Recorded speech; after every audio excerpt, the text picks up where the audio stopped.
To say that what exists is one, so that those who say that what exists is not one but many may understand, consider that Ramana aptly gave these teachings on Uladu Napadu by making those 40 verses on what exists into one fine verse.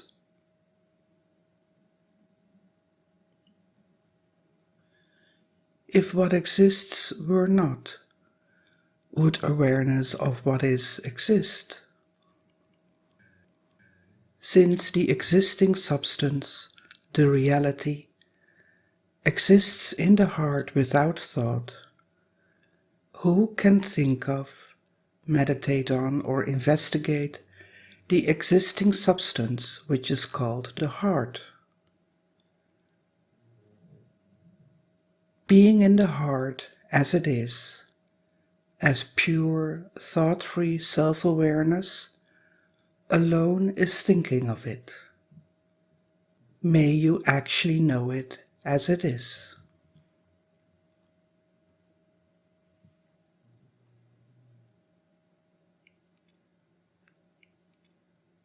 Pure-hearted people who have intense fear of death within their heart will take refuge at the feet of God, who is devoid of death and birth, depending upon Him as their protective fortress.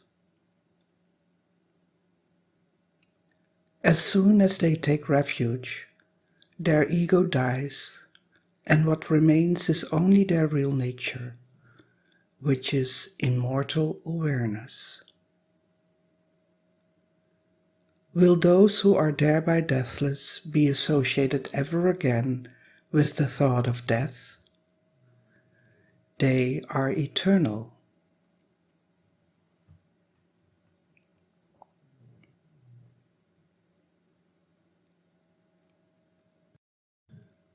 Because we, who by rising as the ego, have become joined with sight, see the world, accepting one fundamental reality that has a power that becomes many appearances, namely ourself as the ego, the seer or perceiver, and all the manifold phenomena that constitute this or any other world that we may see or perceive, is certainly the one best option. The picture of names and forms, namely the world and whatever other phenomena appear in the mind, the one who sees this picture, in other words the ego, the cohesive screen, that is the mind as the background on which it appears, and the pervading light, namely the mind as the reflected light of awareness, which is what illumines its appearance. All these are He, the one original thing, who is oneself, one's real nature.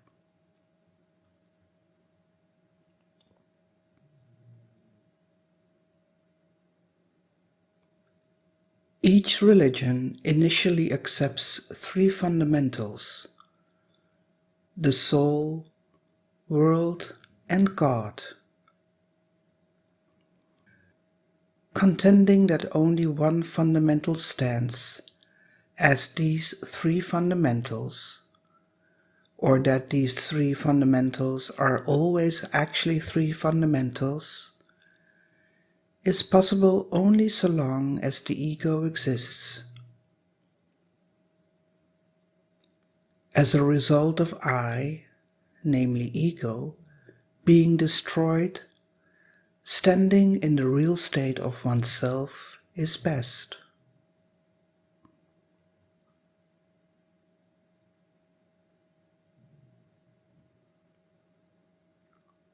What is the use of disputing futilely, "The world is real"?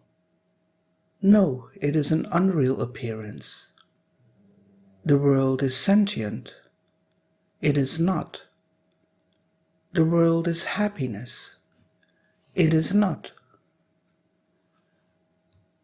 Leaving all thought about the world and investigating or knowing oneself, thereby putting an end to all disputes about one and two, non-duality and duality, that state in which I, namely the ego, has thereby perished, is agreeable to all.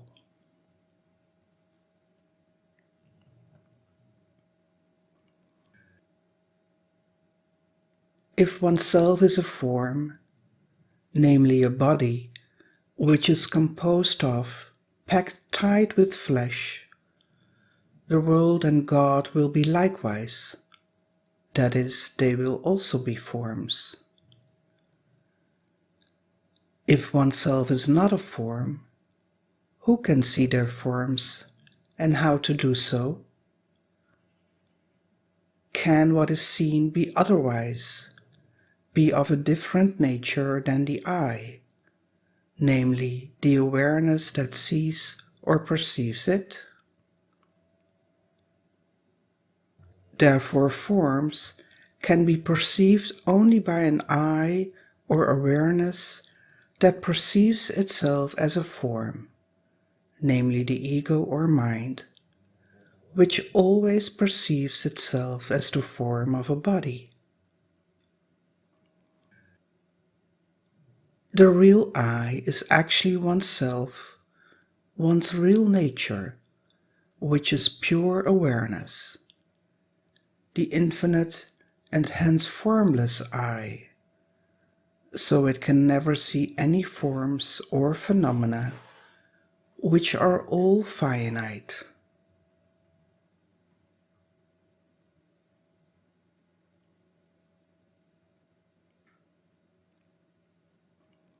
If one considers, the body is a form composed of 5 sheets, namely a physical structure, life, mind, intellect, and will. Therefore, all 5 sheets are included in the term body. Without a body composed of these 5 sheets, is there a world? Without experiencing oneself as such a body, is there anyone who has seen a world? May you say.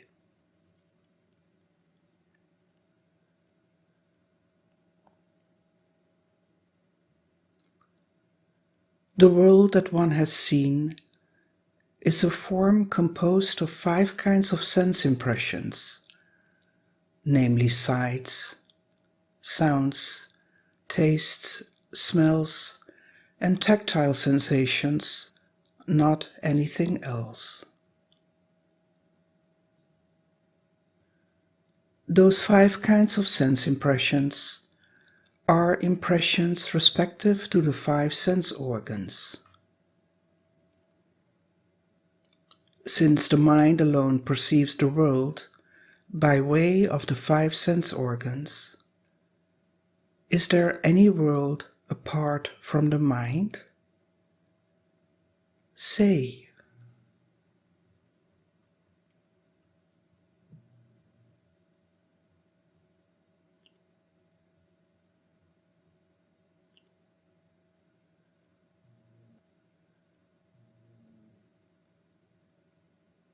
Though the world, which stands in front of our eyes, and the awareness that perceives the world, namely the ego or mind, arise and subside simultaneously, the world shines by that rising and subsiding awareness, namely the mind.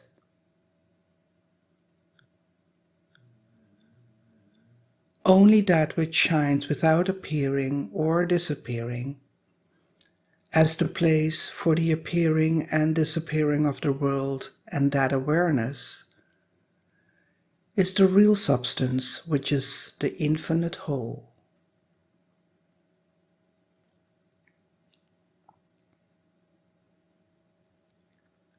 Whoever worships it in whatever form, giving it whatever name, that is the way to see that nameless and formless real substance, namely the ultimate reality, Brahman, or God, in name and form, because it is what is appropriate.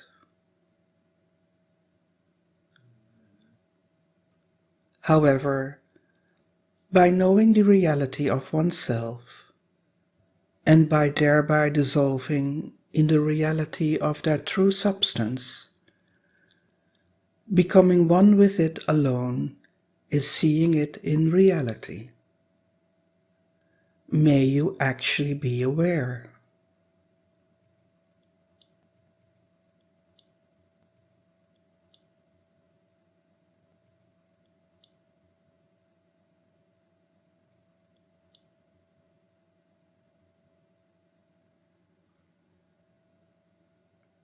Dyads, namely pairs of opposites, such as existence and non-existence, life and death, awareness and non-awareness, knowledge and ignorance, happiness and unhappiness, good and bad, liberation and bondage, and triads, namely the three factors of transitive knowledge or awareness, such as the knower or subject, namely ego, knowing or the means of knowing, such as seeing, hearing, perceiving, experiencing, inferring, or believing reliable testimony, and whatever is known, namely objects, phenomena, facts, theories, and so on, which are all unreal like the blueness of the sky, exist by always holding or depending on one thing, namely the ego, in whose view alone they seem to exist. If by looking keenly at oneself, one sees within the mind what that one thing is, they will slip off.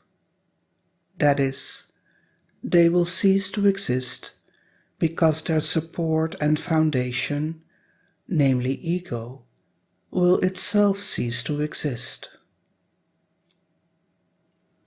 Only those who have seen what remains when all dyads and triads have thereby ceased to exist, along with their root, ego, have seen the reality. They will not be confused by ever again seeing anything else at all. See what is real in this way by seeing within the mind what that one thing is that rises as I to know all other things.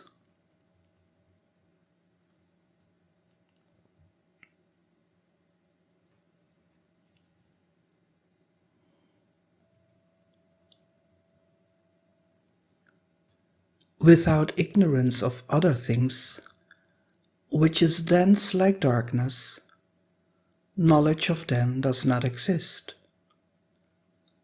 Without knowledge of them, that ignorance of them does not exist. Only the knowledge or awareness that knows the reality of oneself as the ego, who is the first to appear, by investigating to whom are that knowledge and ignorance of other things, is real knowledge or awareness.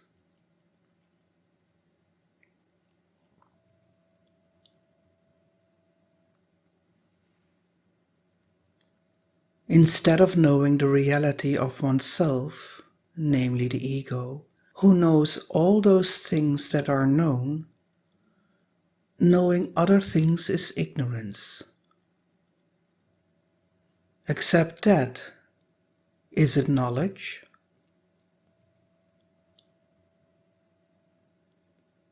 When one knows the reality of oneself as the ego, the foundation for knowledge and the other, knowledge and ignorance of everything else will definitely cease, because the reality of the ego is just pure awareness.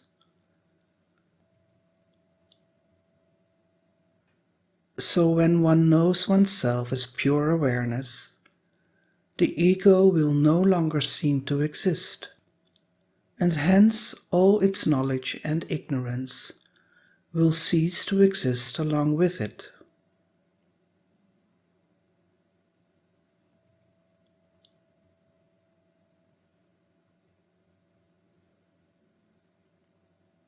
What is completely devoid of knowledge and ignorance about anything other than itself is actually knowledge.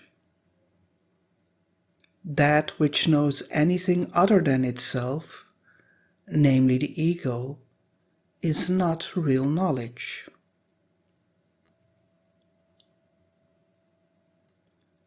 Since one's real nature shines without another for knowing or for causing to know, oneself is knowledge. One is not void, emptiness, desolation, nothingness, or non-existence. May you know.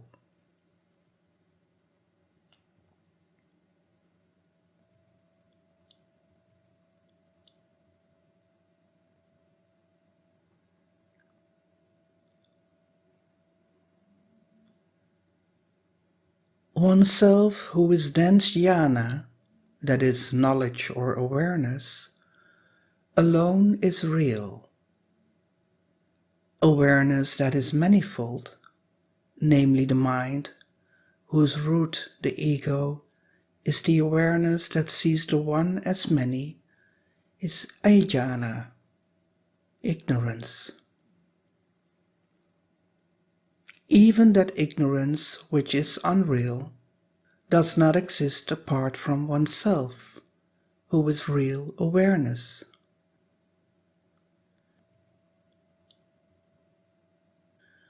All that many ornaments are unreal. Do they exist except as gold, which is real? Though the ego or mind, which is the false awareness that sees itself as numerous phenomena, is ignorance and unreal, the real substance that appears as it is only oneself, who is true knowledge or pure awareness. So what actually exists is not the ego or mind, but only oneself.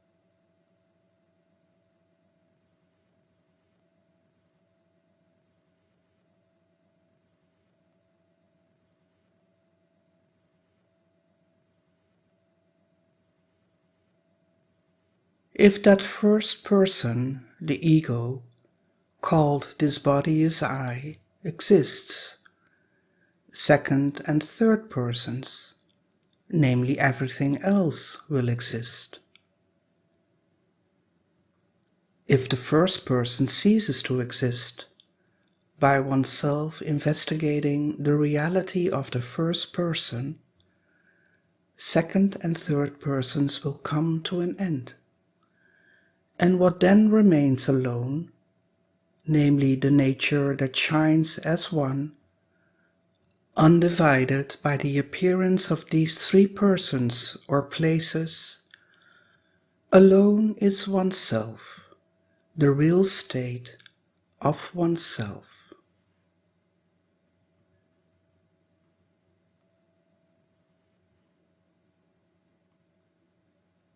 Past and future stand holding and depending upon the present, which always endures.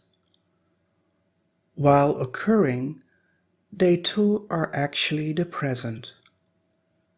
Therefore, the present is the only time that actually exists.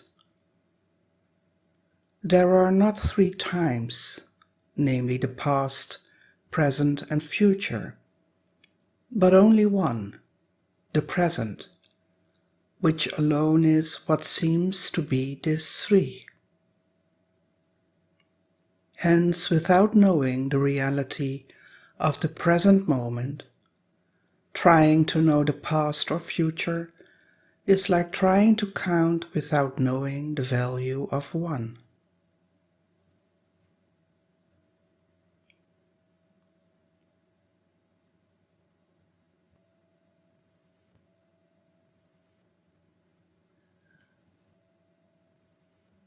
When we investigate ourselves, except we, the one real substance, which stands consciously or as clear awareness, where is time and where is place? If we are a body, we will be ensnared in time and place. But are we a body? Since we are the same one without any change, now, then, and always, the same one in each place, here, there, and everywhere, there is only we, the timeless and placeless we. Time and place do not exist.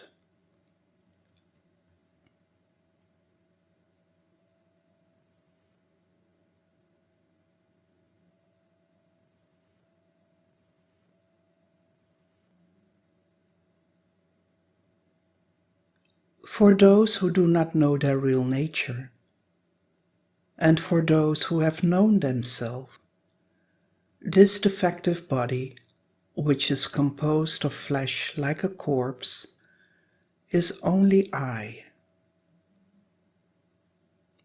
For those who do not know themselves, I is limited to only the extent of the body.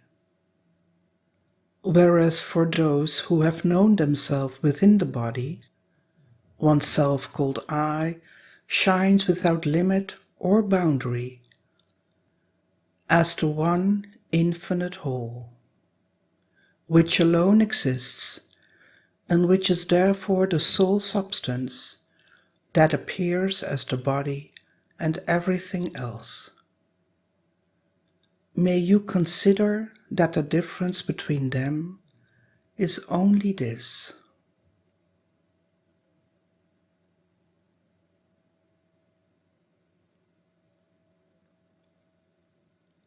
For those who do not have knowledge of their real nature, and for those who have, the world which is seen in front is real. For those who do not know their real nature, reality is limited to the extent of the forms that constitute the world. Whereas for those who have known their real nature, reality pervades the void of form as the foundation for the appearance of the forms that constitute the world. This is the difference between them. May you consider.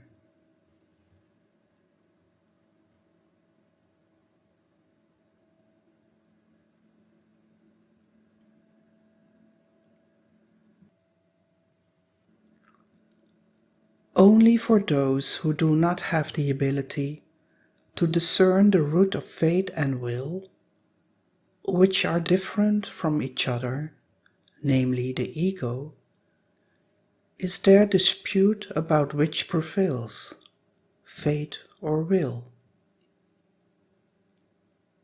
Those who have known the reality of themselves as ego, who is the one origin for fate and will, have thereby discarded them. because the ego as such does not actually exist, since its reality is not what it seems to be, but just pure awareness. So when one knows oneself as pure awareness, the appearance of the ego will be dissolved forever, and thus one will have discarded not only the ego, but also its fate and will. Will they thereafter be associated with them? May you say.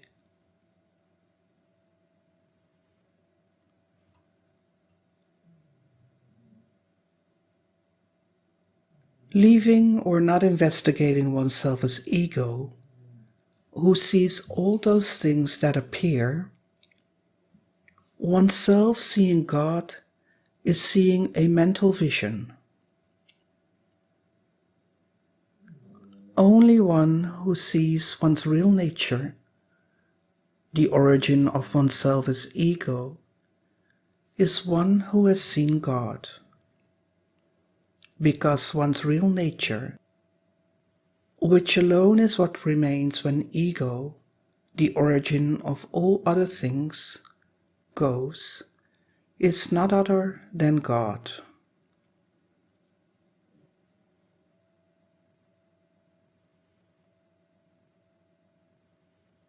If anyone asks what is the truth of many texts that talk of oneself seeing oneself, whom one considers to be a soul or living being, and seeing God, the reply is, since oneself is one, how is oneself to see oneself? If it is not possible for oneself to see oneself, how is oneself to see God, who is the real nature of oneself? Becoming food to God is seeing both oneself and God. That is, the ego being swallowed and consumed entirely by the infinite light of pure awareness is alone real seeing.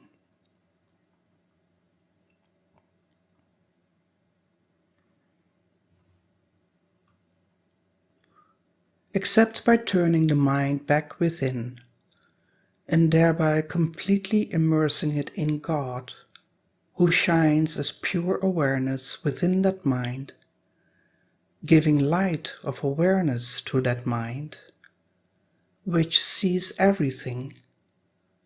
How to fathom God by the mind? May you consider.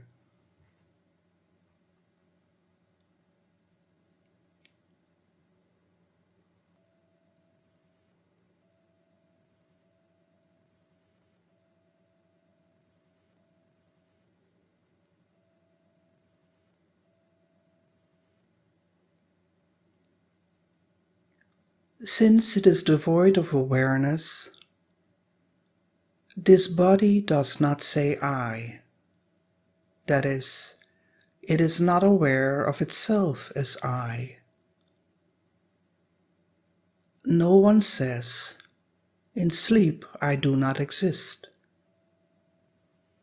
even though one was then not aware of this or any other body. Therefore, neither this nor any other body can be what I actually am. But in waking and dream, an awareness rises as I am this body. After one thing called I, namely the ego, the awareness that rises as I am this body rises, everything rises. When one contemplates by a subtle and keen intellect where this I rises, it slips away.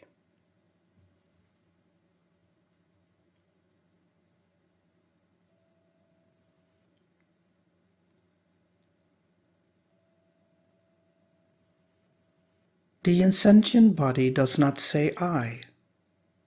Sat Chit, being awareness, does not rise. But in between these two, one thing called I rises as the extent of the body. Know that this spurious adjunct mixed self-awareness that rises as I am this body is the knot formed by the entanglement of awareness with an insentient body, binding them together as if they were one.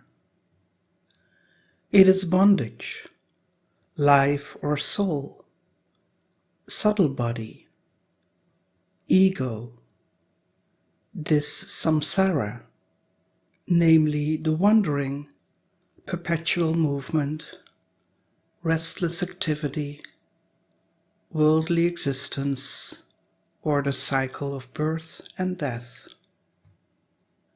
And it is mind.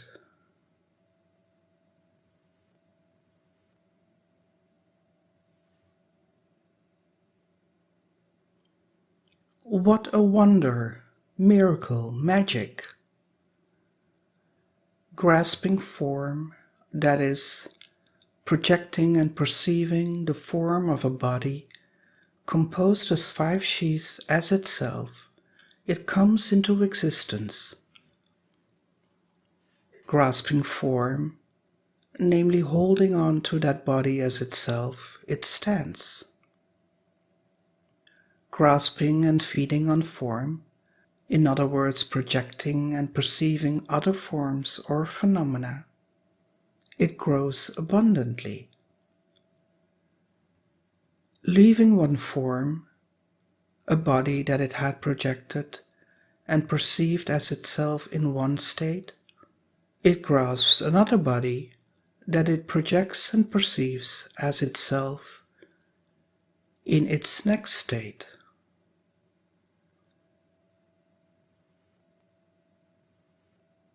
If it seeks itself, it will take flight,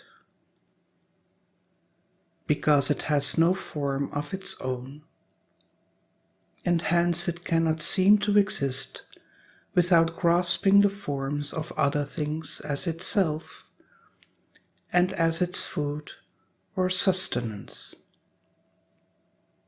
Such is the nature of this formless phantom ego.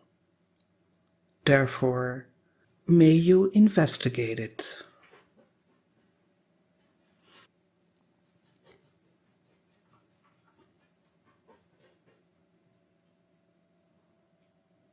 If the ego, the false awareness I am this body, which is the embryo, comes into existence, everything, that is, all phenomena, everything that appears and disappears, everything other than our pure, fundamental, unchanging and immutable self-awareness, comes into existence.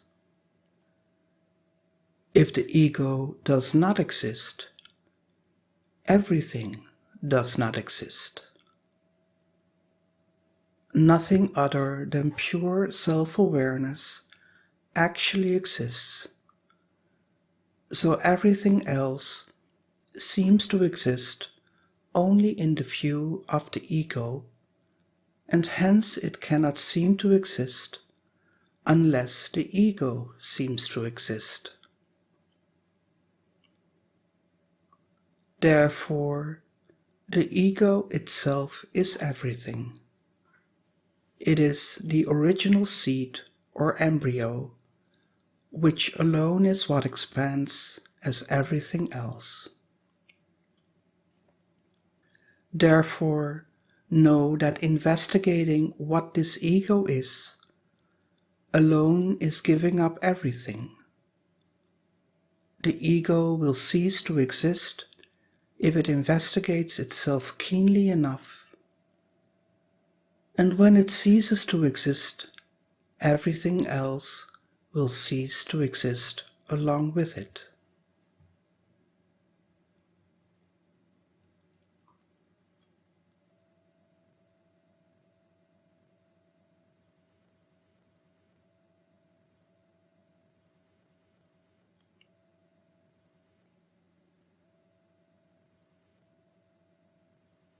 The state in which one exists without I, the ego, which appears as if the first, the foremost, the fundamental reality, namely oneself rising, is the state in which we exist as that, as Brahman, the ultimate reality and infinite whole, the nature of which is pure self-awareness, uncontaminated by the appearance of anything else.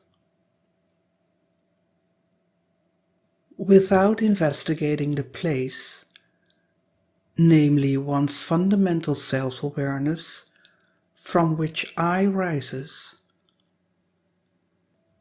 how to reach and take refuge in the annihilation of oneself as ego, the state in which I does not rise. The only way to annihilate ego is to investigate oneself, the source from which it rises. Because only when one investigates oneself will one see oneself as one actually is. And only when one sees oneself as one actually is, will one forever cease mistaking oneself to be ego, the false rising and subsiding I.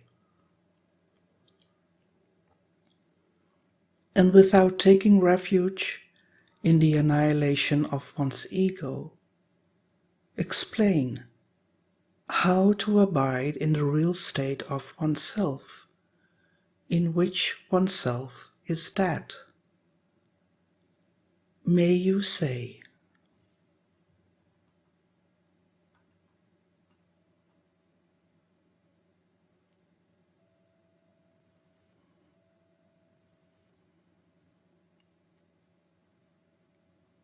like sinking, wanting to see something that has fallen in water, sinking within oneself, restraining speech and breath by a sharpened mind.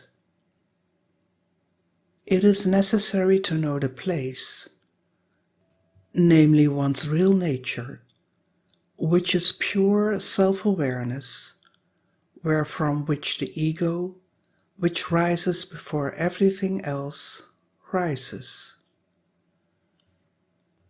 Be aware.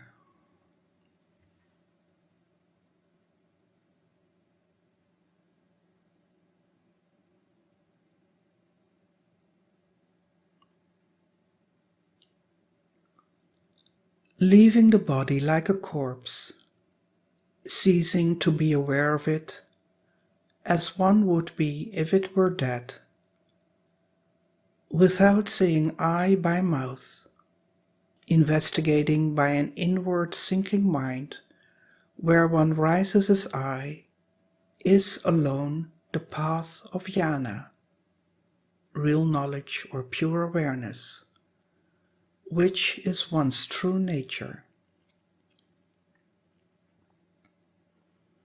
Instead, thinking I am not this, I am that. In other words, I am not this body or mind, I am Brahman, is an aid.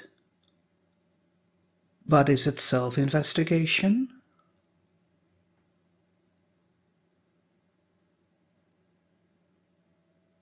Therefore, as soon as the mind reaches the heart, its core and essence, which is pure self-awareness, by inwardly investigating who am I in the above exalted manner, when thereby he who is I the ego dies, one thing appears spontaneously as oneself, as I am I. Though it appears, it is not I as ego. It is the whole, which is infinite, eternal, and unchanging. The real substance, the substance that is oneself.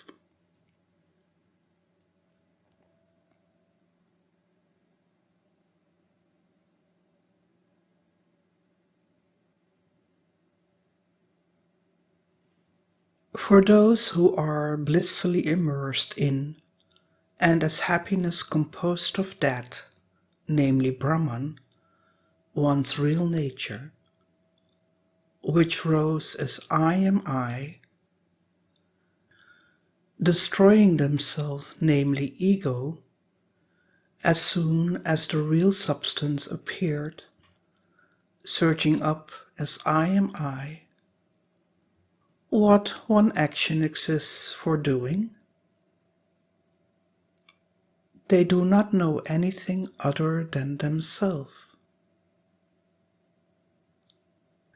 So can we, and how to conceive their state as it is like this?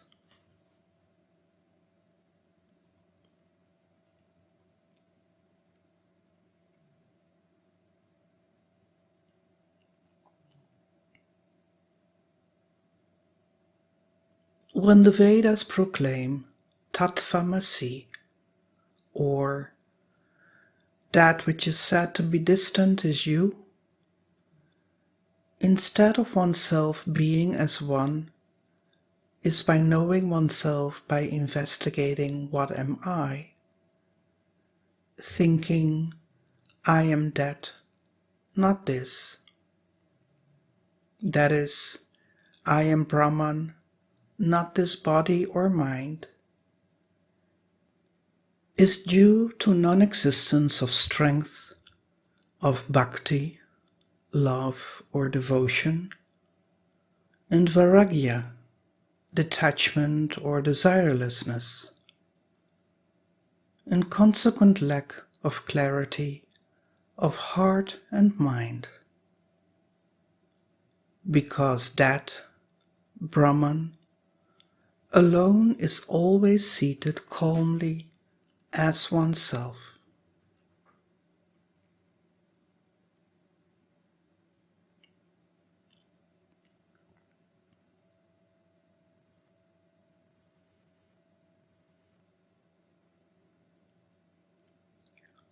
Besides that, saying either I do not know myself or I have known myself is ground for ridicule. Why?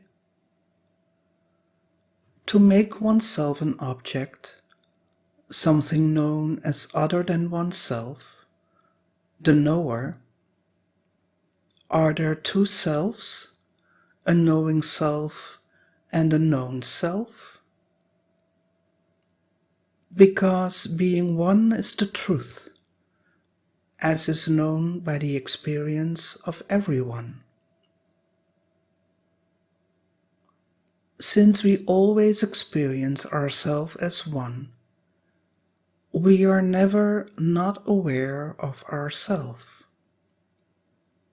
So, ātma-vicāra, self-knowledge, is not something that we are yet to attain, but is our very nature.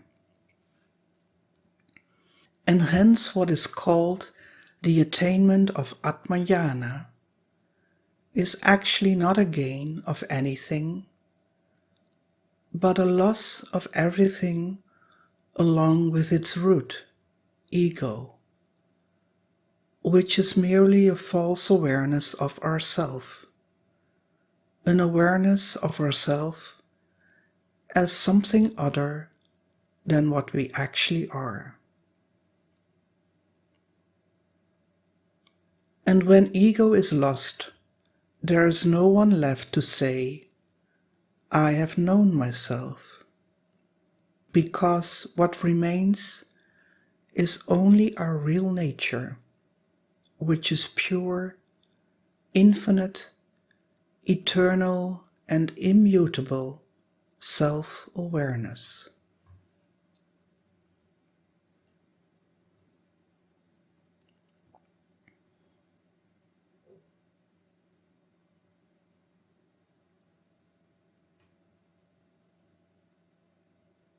Instead of standing firmly as pure, infinite, eternal, and immutable self-awareness,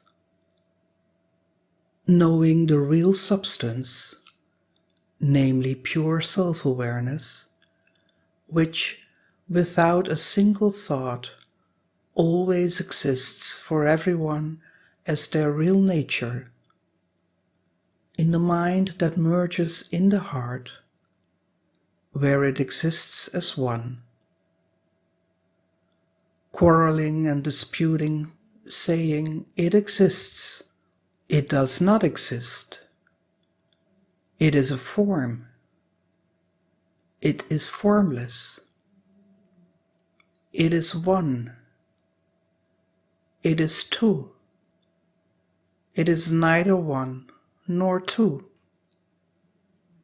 Is Maya mischief, a defectiveness born of delusional self-ignorance? May you stop engaging in such disputes.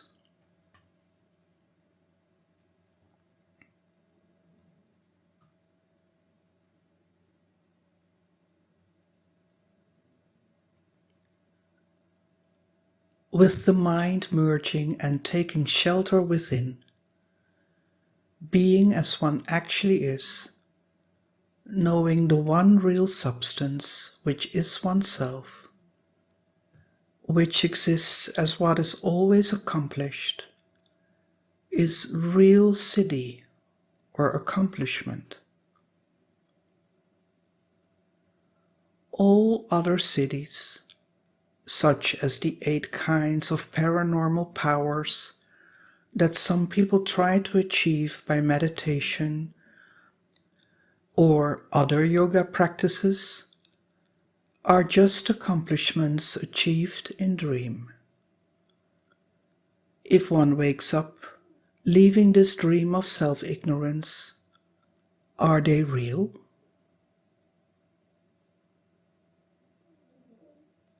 Will those who, standing firmly in the real state of pure self-awareness, have left unreality, namely the unreal states of waking and dream, be deluded by such unreal accomplishments? You be as you are, knowing the one real substance.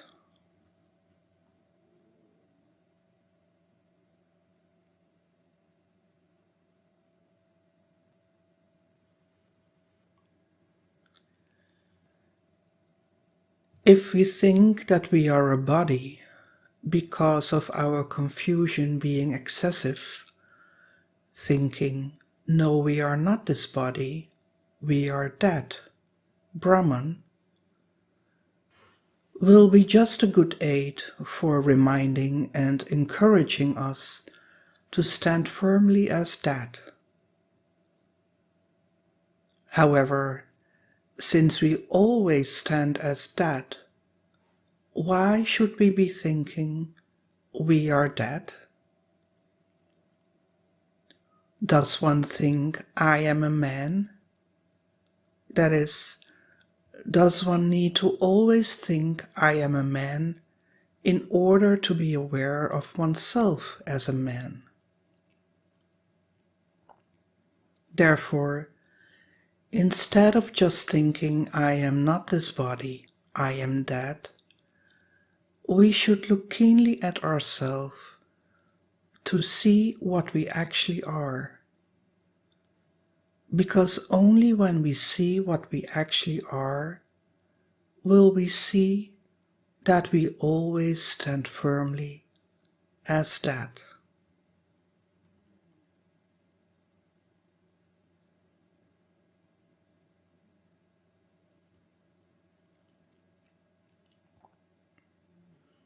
Even the contention that declares duality exists only in spiritual practice, which one practices only because of not knowing one's real nature, and non-duality exists only in attainment, is not true.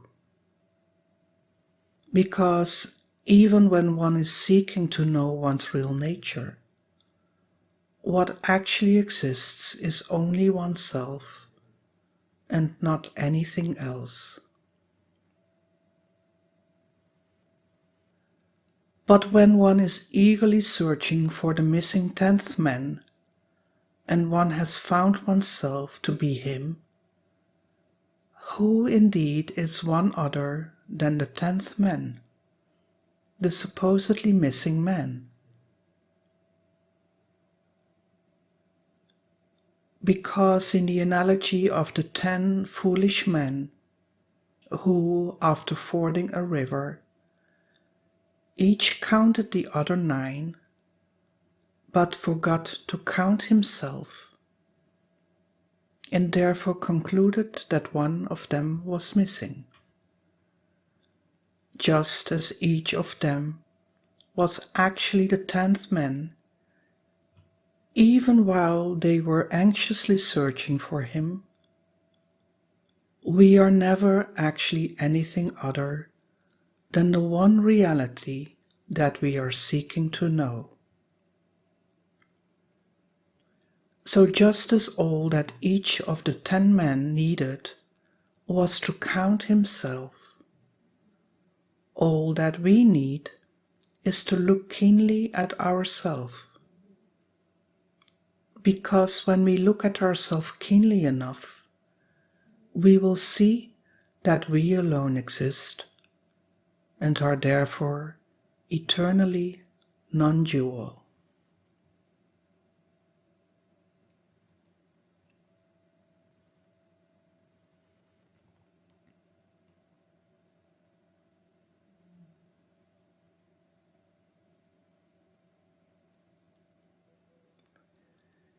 If we are the doer of action, which are like seeds, because they give rise to the fast-spreading tree of samsara, the perpetually revolving cycle of birth and death, we will experience the resulting fruit. However, when one knows oneself as one actually is, by investigating who is the doer of action, namely ego, which is what seems to do actions and to experience their fruit, will thereby be eradicated, and along with it, its doership and its experiencership will depart.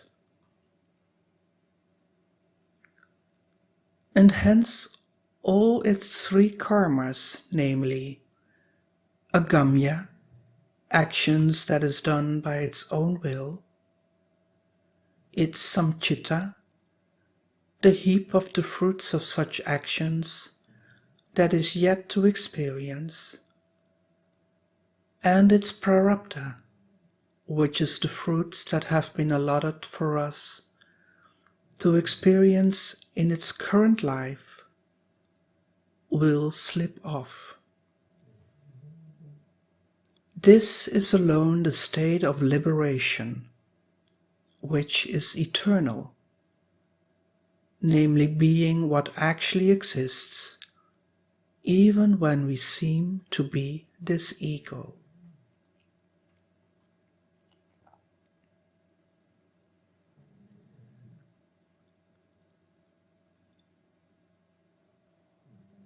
Only so long as one says, being a crazy or intoxicated person, I am someone bound,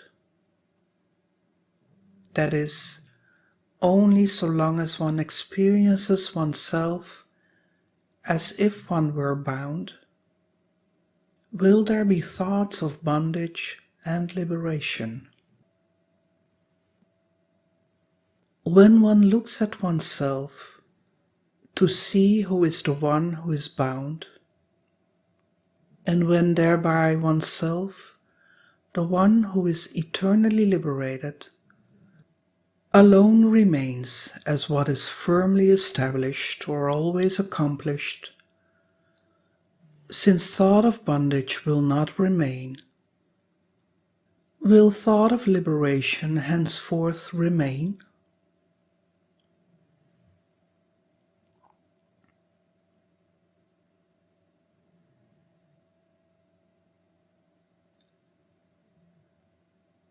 If it is said, in order to be agreeable to each mind, namely to be suited to the maturity or ripeness of each mind, that liberation that one will experience is of three kinds: with form, without form, or either with form or without form. That is, a state in which one can alternate back and forth between being a form or being formless.